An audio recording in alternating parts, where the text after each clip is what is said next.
So I'm very glad that we can all be here today and celebrate this special Mother's Day. And I think we're very lucky to have a church that's actually led by a woman, a mother. Simone has been doing a great job here, leading our community. Let's give her a round of applause. Thank you.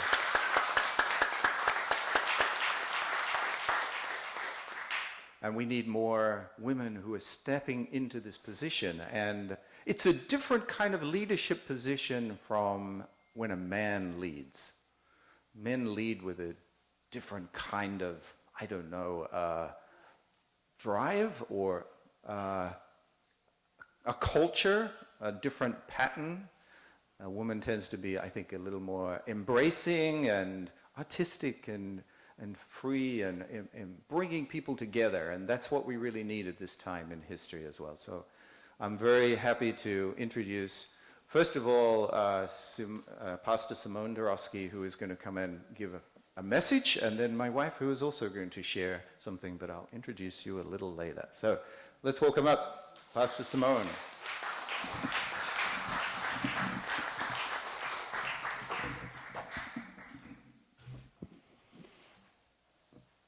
Hey everyone! Woo! Mother's Day! Yeah? Will you guys have a lot of plans today? Yeah? Okay, sorry, that was loud. Woke everybody up. So today I really wanted to share a testimony. I wanted to share about my experience as being a mom. You know, I mean, motherhood is one of the most incredible, precious things you could ever do with your life.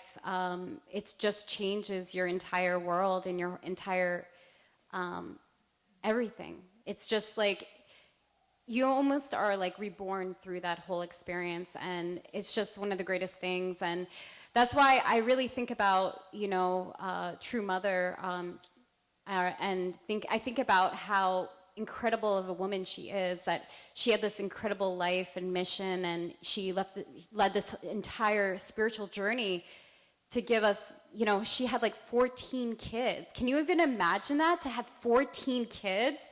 I mean, I have 2, and I'm like, ooh, maybe a third, maybe not.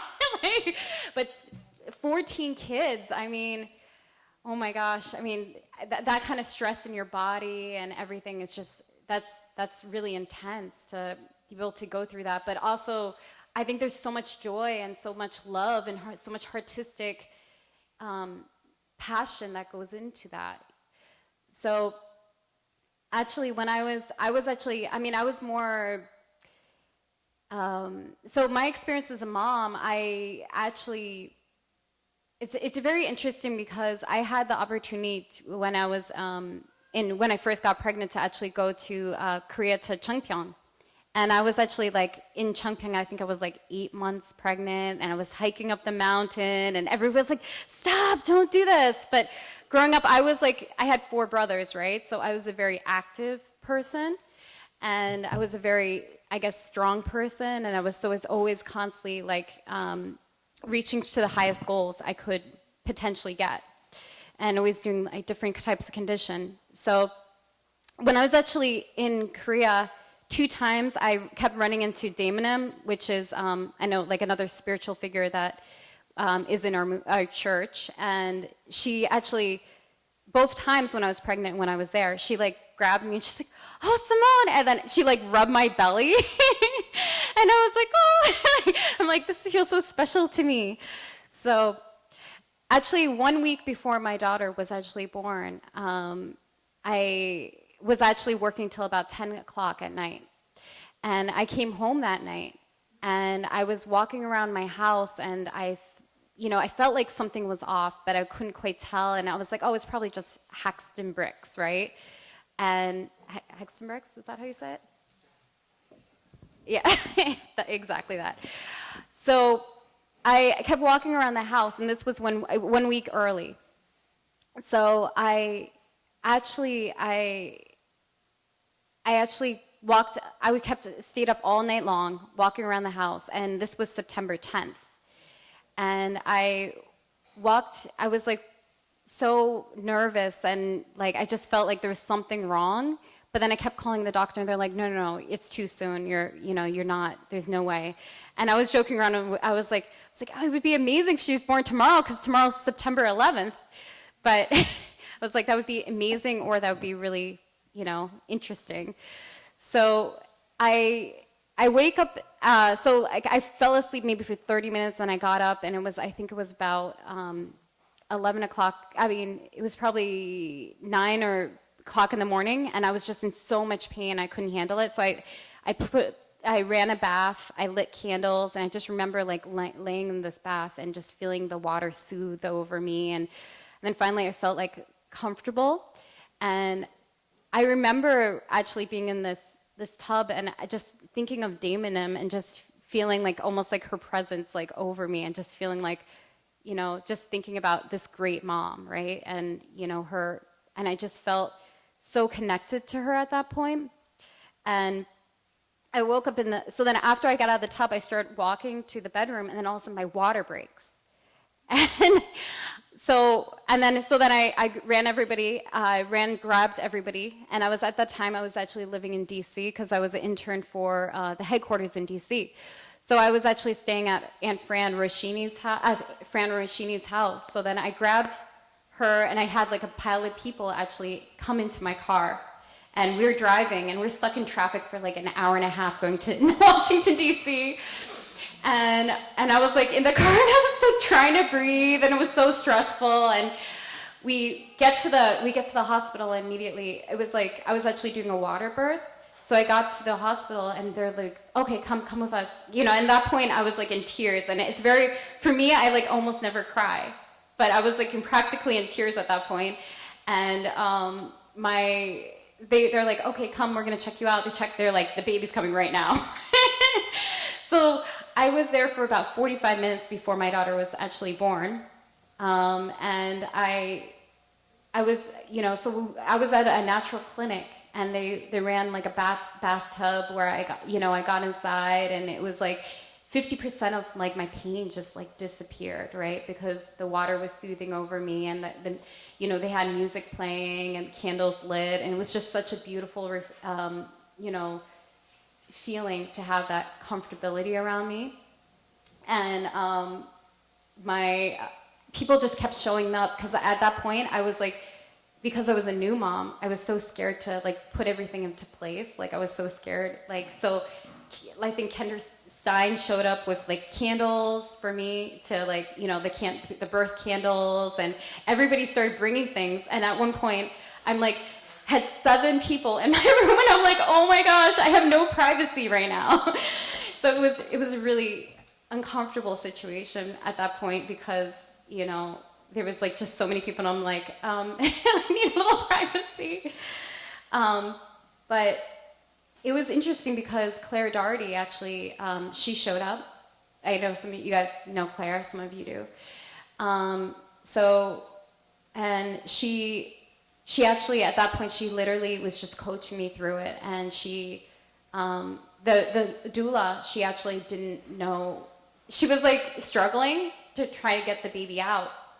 And she's like, okay, let me handle it. And she like jumps in the tub with me and holds me up and gives me like the gravity to actually push my daughter out. And out comes Kailani, and she's this beautiful, like fully tanned baby with just a little bit of blood. And I was like, oh my God, this is the most beautiful child I've ever seen in my life. And she didn't have a funny face. She didn't like look, and she was just so beautiful from the time she came out. And when she was first born, she had this glossy, full head of black, shiny hair, stunning crystal blue eyes, and I was like, wow, she looks like a doll. So actually, I have pictures of her, and she actually looked like exactly like a doll.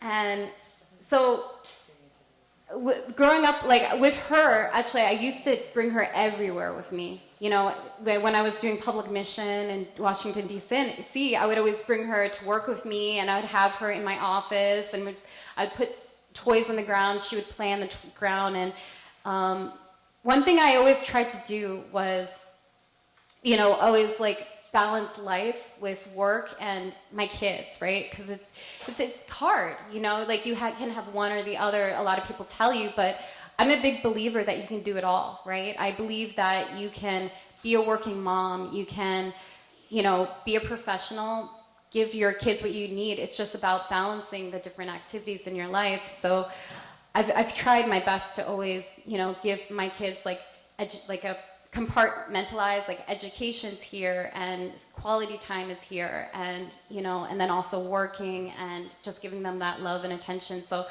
you know, I'm constantly like trying to figure that out. But that Kailani was like, you know, my first birth, and it was just such an incredible, you know, experience. Enekai actually is interesting because he was my second child.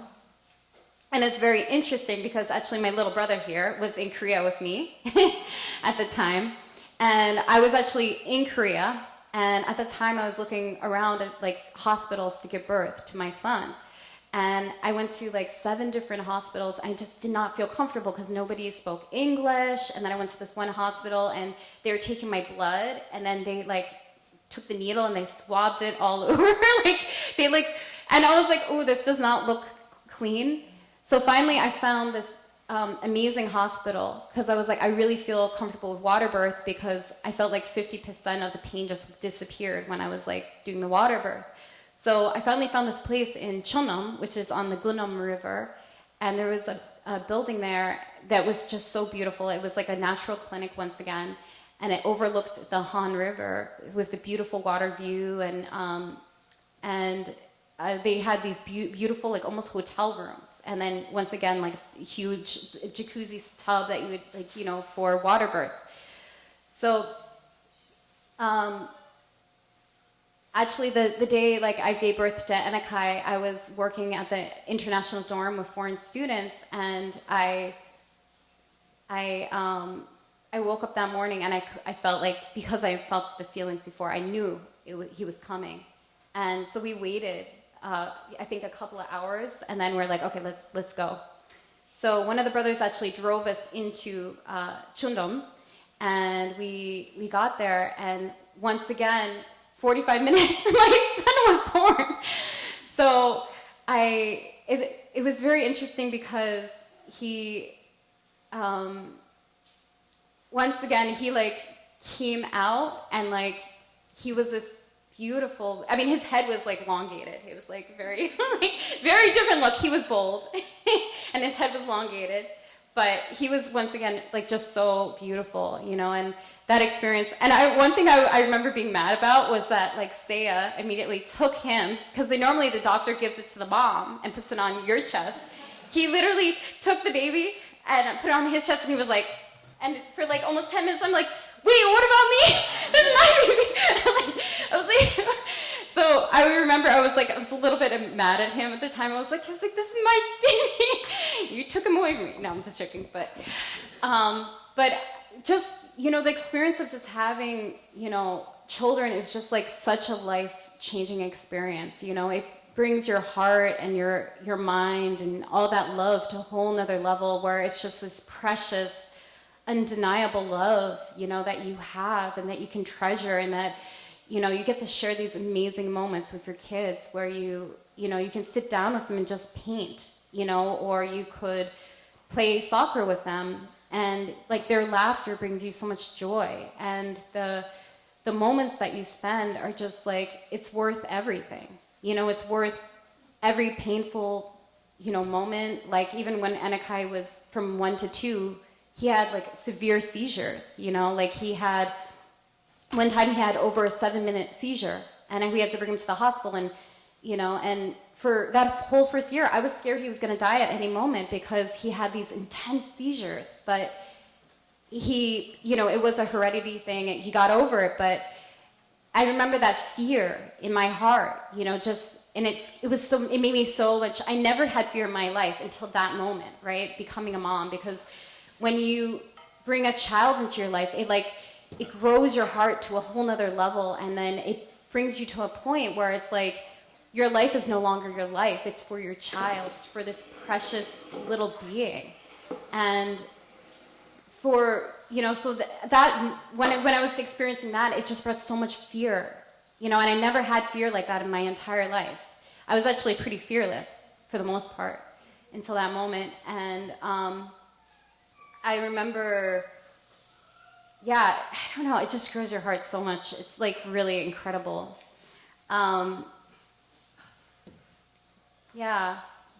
I know my time's like pretty much up, so I probably talk too much. But so I just wanna say, like, I'm so grateful to all of you, for working so hard and creating these amazing families. And I'm so happy for, the moms out there that they've gotten to experience motherhood and being able to bring their children into this world and really got to share that love with, with their husbands, and being this amazing figure, being a representative of, of God, of, the universe, to be able to bring become such a creator, because building these creations or dreams this is what it's all about, these moments that we can experience this love and kind of joy.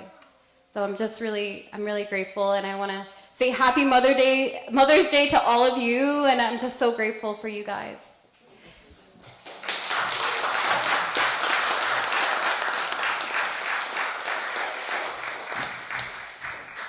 Thank you. That was a beautiful message, and I've often wondered, as a man, what is it like to be a mother?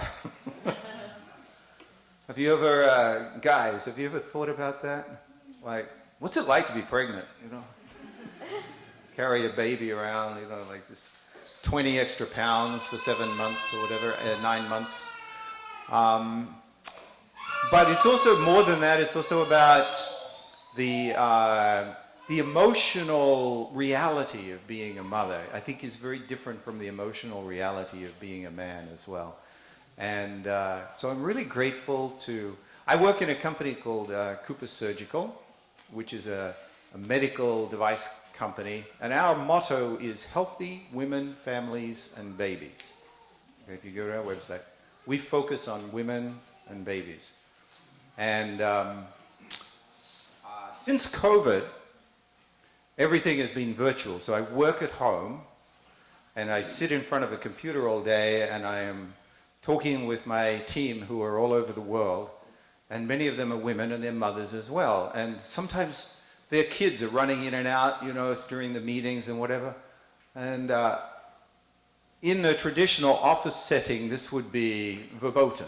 This is something you don't do because everything has to be very professional. But since COVID has happened, we are much more of a family when we're working together. So I don't mind if, my colleagues' kids come in and ask for a drink of water or something. I said, go take care of it, it's fine. And I'm thinking, this is what the kingdom of heaven should be like, where we're actually, there's no separation between business and family. It's all together. We should all be working together as one. The other good part of working from home, of course, is that I get to spend a lot more time with my wife because she's there all the time, and I realize how much work she does around the house to take care of us, to take care of me. I'm kind of her fourth child, right? Yes. And she treats me like that too, okay? Make sure I take my vitamins every day. But I'm very blessed to have such a wonderful and beautiful wife and mother, and I want to invite her up to share some of her testimony and her feelings about being a mother at this time. Let's welcome Daniela Wetherall.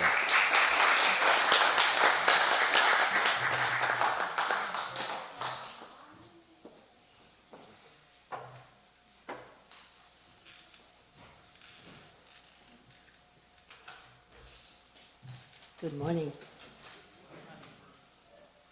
Happy Mother's Day to you all. A couple of years ago, I was actually asked by the then Pastor Mika to give the message on this day. And this year, I really felt Heavenly Mother volunteered me. And so I thank Pastor Simone for granting that request. As some of you may remember, last time I spoke I spoke about the etymology of the word mother and how similar it is in so many languages.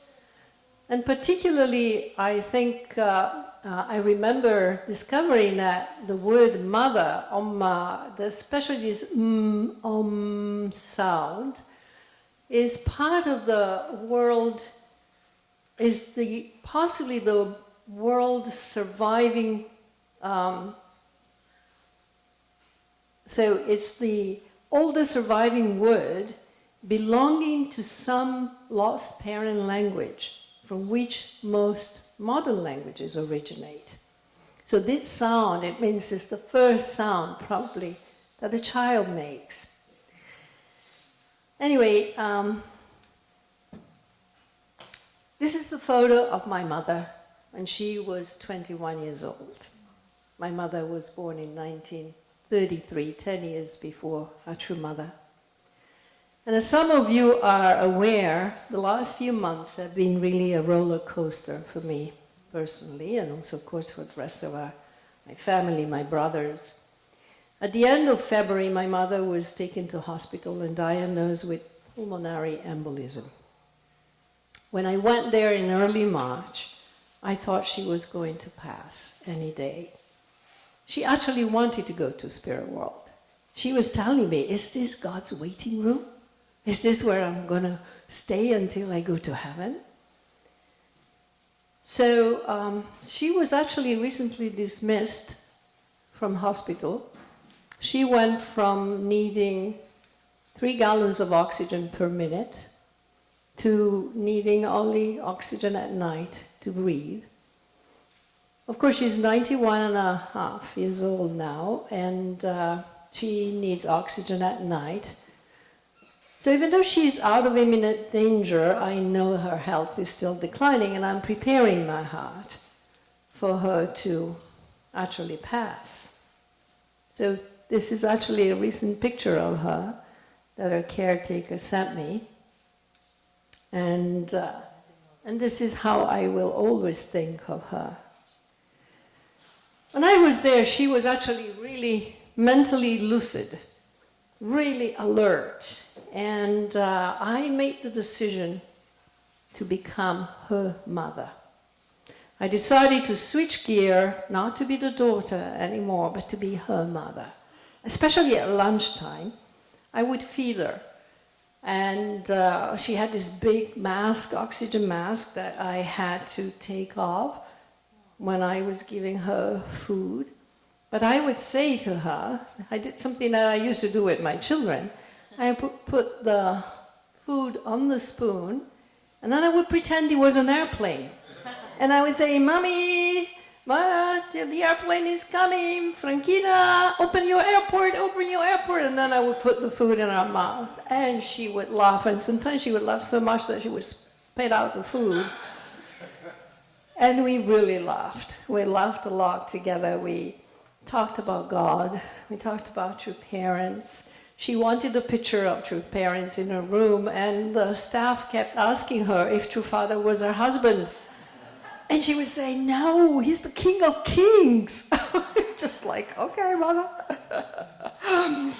But I remember that being close to her, I felt true mother being with her. I felt the heart of true mother, and I treated her with the goodness and love that I felt pulsing in my heart, coming from Heavenly Mother. I gave her all the love I could. I was in the hospital for hours and hours, 5-6 hours a day. And I always found ways to bring joy to her. We talked about the day I was born. She remembered it perfectly. She was telling me the story again, and how she received my name from Spirit World, and then at night, I would cry. I would just spend my nights crying because I couldn't show her the pain, and I relived each moment. And so, if I heard somebody cough, she could hardly breathe, right? If I heard somebody cough, I would go in a state of shock, but I never showed her that part. And we really had an incredible, incredible bond. The day I left, I told her, "Mommy, you don't know how much I care and love you." And she looked at me and she said, and this is different in Italian, it's like Spanish, "Ti amo." Ti amo is a word that means I love you, but we never use really in the relationship between parent and children. It's usually used between husband and wife. But she looked at me and she said, "Io ti amo." I love you. And I really felt like it was Heavenly Mother talking to me through her. True Mother teaches us that the most serious problems that occur with the fall was the separation from God and the fact that Adam and Eve could never learn the heart of HyoJeong, filial piety. This is actually something that they couldn't learn, and therefore they couldn't pass down to their children. While I was with my mother, I really felt the core of the heart of filial piety. And this is something actually that I realized I've been teaching our 3 children all along. While I was away, I sent regular updates to family and friends of what I was experiencing. And one day, I received a surprising message from our first son, Lucas. This is what he wrote. "Amma, as I write this, my heart aches, knowing how difficult a time you're facing with Nonna's declining health." Nonna means grandma in Italian, by the way.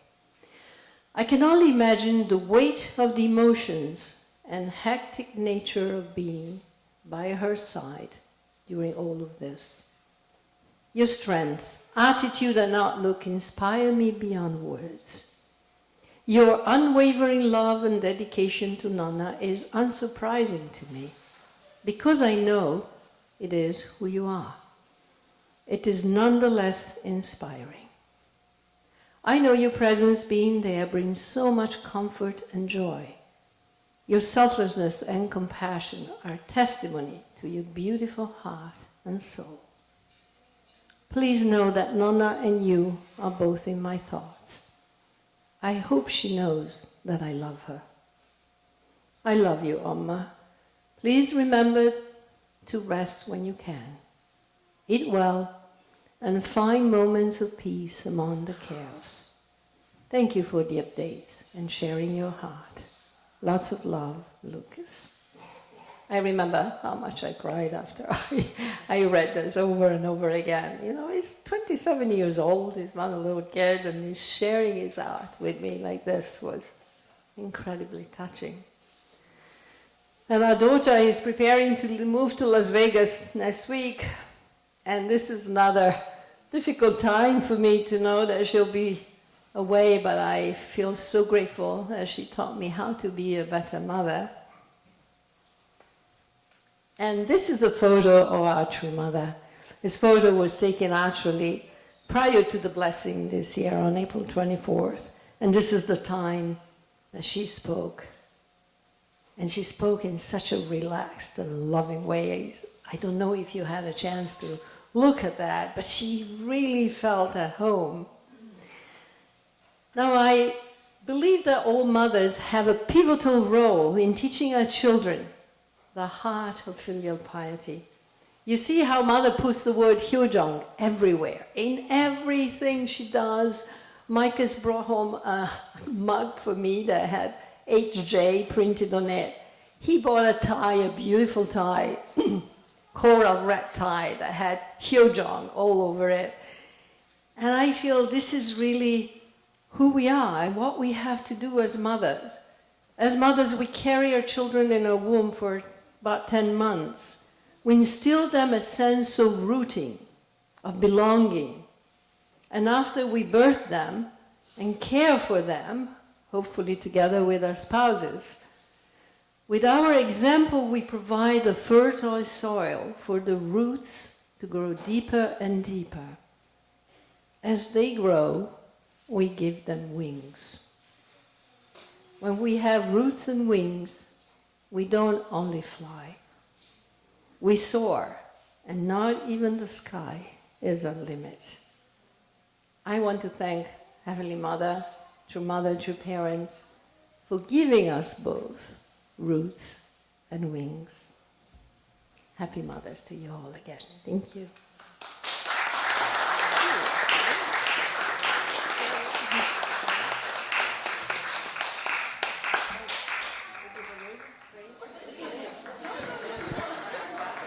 Okay, so happy Mother's Day! Happy Mother's Day!